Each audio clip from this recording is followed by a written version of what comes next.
Hi, guys. For a quick short, people have been asking me a little bit about the dynamic of the three children in the Marie Jones case. So you have the older girl who's 10, who people believe is the ringleader, the 9-year-old who escalates, and the 8-year-old who may be a follower. So we did cover this deeply in a show that I did a couple of days ago with a mental health counselor, but just to round the thought out, in the case of Marie Jones, what makes this tragedy even more chilling is the dynamic between three children involved. Authorities have confirmed that the group included a 10-year-old girl, a 9-year-old boy, and an 8-year-old boy.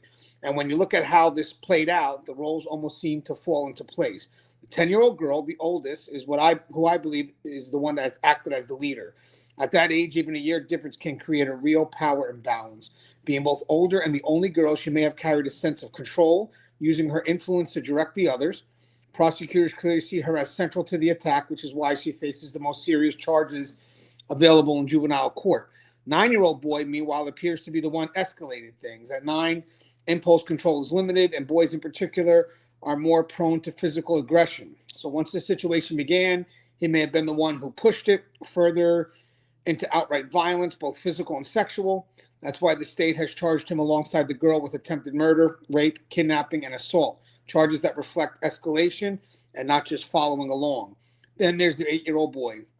He's the youngest, and while he was present, he has not been charged. Under Ohio law, children under 10 cannot be prosecuted in juvenile court, no matter how serious the allegations. Psychologists would likely describe him as the follower in this group, swept up by peer pressure, too young to resist the influence of the older kids, and pulled along in something he may not have fully understood. Together, these roles, the leader, the escalator, and the follower, help explain how such a horrific act could happen among children so young.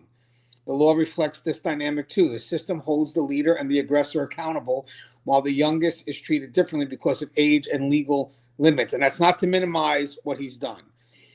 And this is what makes the case so difficult. It isn't just about one child making a bad choice. It's about how group dynamics, authority, and escalation among kids can combine into something devastating, and how the law struggles to respond when those kids are far too young to be treated as adults, even when the crime is unthinkable.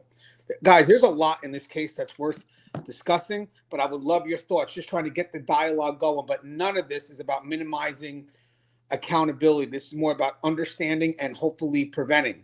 Because in the end, if you can't hold the children accountable, we do got to look at the home. There's something there. As always, guys, stay safe.